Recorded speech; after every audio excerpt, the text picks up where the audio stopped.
các bạn. Kính mời quý vị theo dõi chương trình Tại không đợi tuổi của CNN Junior. 5 tuổi chơi bida như nhà nghề.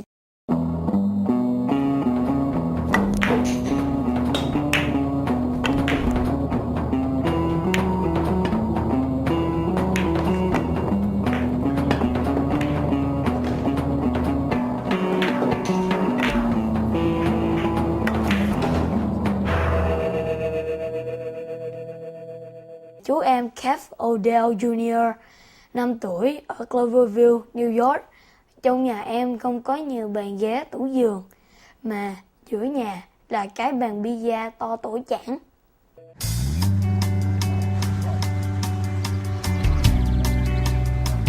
Pool is a huge part of our lives. Everybody in our family plays. Our pool table takes up the biggest room in the house, and we have a storage unit that's full of furniture that we don't use because we don't have room for it.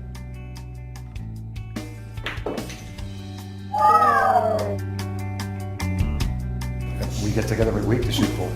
My dad shot pool his whole life. Our dad shot pool. All three of our kids got into it, and now the grandson. I would play 100, 200, 300 racks of 9 ball.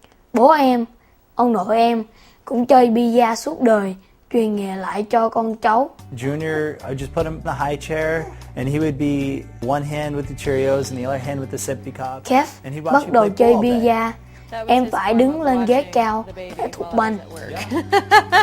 This pool table here Lúc is chú the bé đứng original vững, bố em đã đặt very một old cái bàn nhỏ, đúng Tkdt tỷ lệ Junior thu pool gọn table. cho em. And this kid started Kev making bắt đầu shots thúc and pizza từ pocketing lúc balls 23 like you tháng would tuổi. not believe.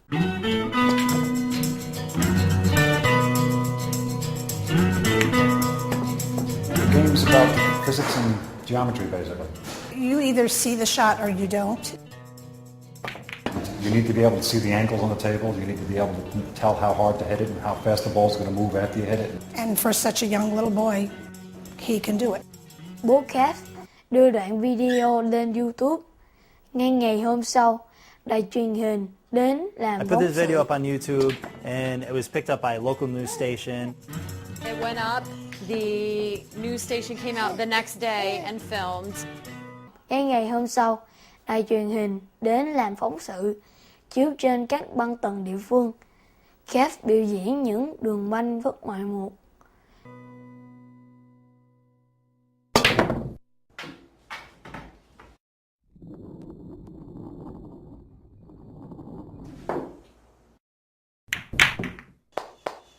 Pool is much more of a daddy Keith thing.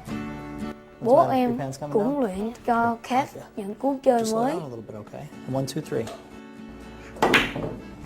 What didn't you do? Didn't do 1, 2, 3. 1, 2, 3, and you have to hit it that hard to get to the pocket, right?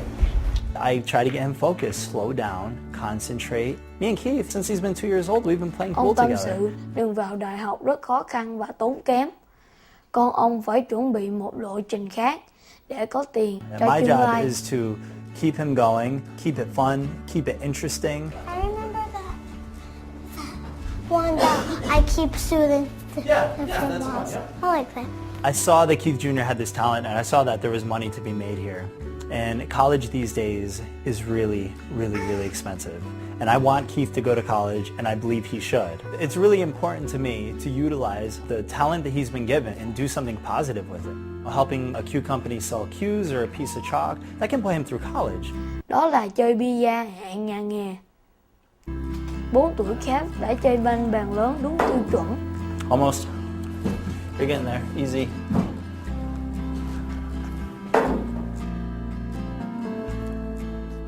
I want to go play. He's 5, so sometimes he gets frustrated. Take a break. Take a break. Whether Keith wants to play pool for the rest of his life or not, we will support him in anything he wants to do. If you can see, this ball doesn't really go in there very easily, and he jumps it from about 5 foot away. It's definitely one of the hardest shots in the world. There's a professional pool player named Mike Massey who used to use a cowboy boot with a big opening. And it Sau was a vài lần huge tập deal luyện, that he made that. chú bé We have đã our có 5-year-old thể thụt trái pizza making a ball văng in a xa shoe that is và rơi like 6 vào times giữa smaller. chiếc giày nhỏ xíu của em.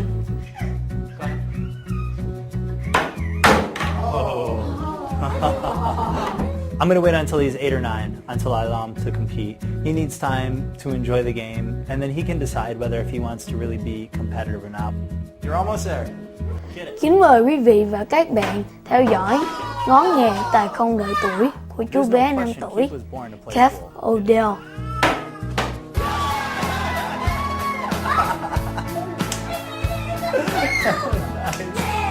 A little bit of work on the table could change his entire life. Cô bé 6 tuổi chơi guitar điện siêu. Bé Joe sinh ra trong một gia đình yêu văn nghệ. Bố và các anh đều là những nhạc sĩ. Thoạt đầu Joe thích nghe nhạc từ lúc biết bò. Khi lên 2 tuổi, em nhảy lên lòng bố và các anh chị đòi dây đàn. Chẳng bao lâu sau, Joe có một cây đàn nhỏ.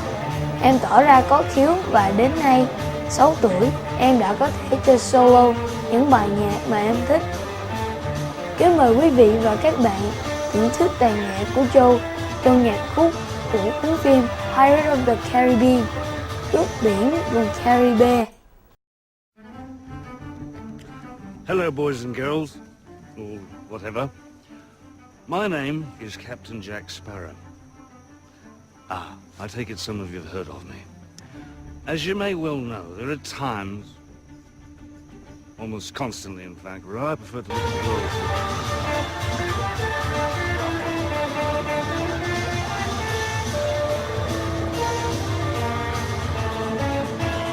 I may have also heard whisperings and rumors about the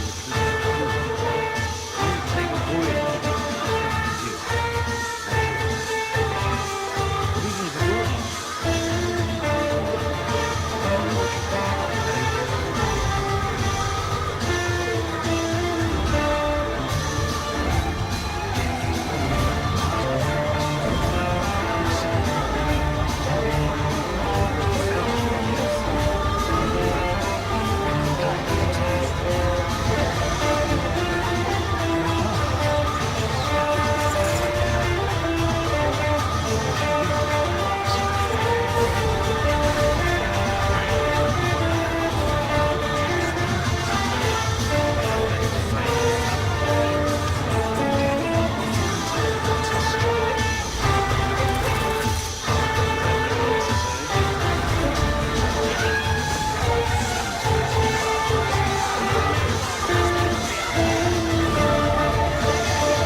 Tuổi tốt nghiệp đại học. This only child of a Taiwanese mother and an Israeli father is trying on a cap and gown, preparing to graduate with a 4.0 from community college. Bạn Mordecai Calvin ở Monterey Park, California có những đam mê như mọi học sinh bình thường khác, như võ thuật chẳng hạn.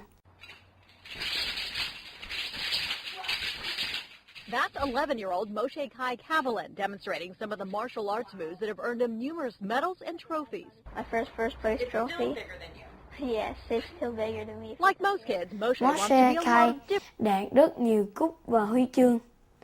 Tâm nguyện của bạn là sẽ luyện võ thuật để trở thành diễn viên điện ảnh hay tham dự Thế vận hội năm 2016. Also, I want to be like a movie actor and to compete in the 2016 Olympics in martial arts. But unlike most kids, Moshe has been attending 2 năm vừa East Los qua, Angeles Community Moshe College Kai for the past 2 theo years học trường studying Đại học Cộng đồng astrophysics. East He's Los Angeles, fascinated by môn vật wormholes. lý không A gian. wormhole is a bridge described by the Einstein-Rosen theory that connects between space-time universe. At a time when his peers are Trong khi finishing các sixth bạn grade, cùng his tuổi only chỉ child mới of a hoàn tất Taiwanese năm mother lớp and an 6 Israeli bậc tiểu father học, is trying on a cap. thì chú bé người Đài Loan đã chuẩn bị tốt nghiệp Đại học Cộng đồng với điểm số toàn 4.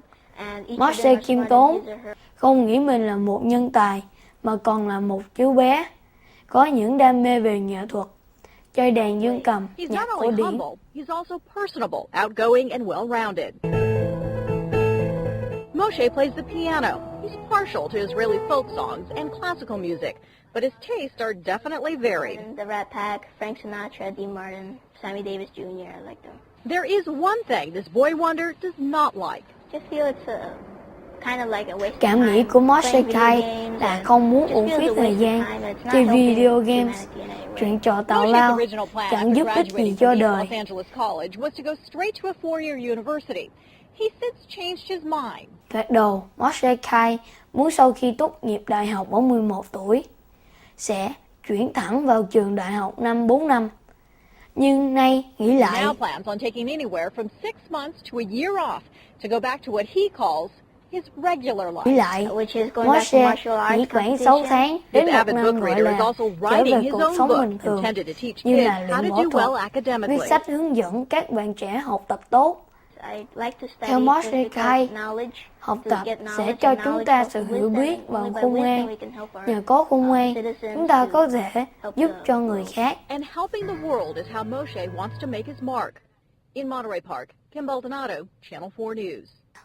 Xin quý vị đừng rời máy, CNN Junior sẽ trở lại ngay sau phần thông tin thương mại.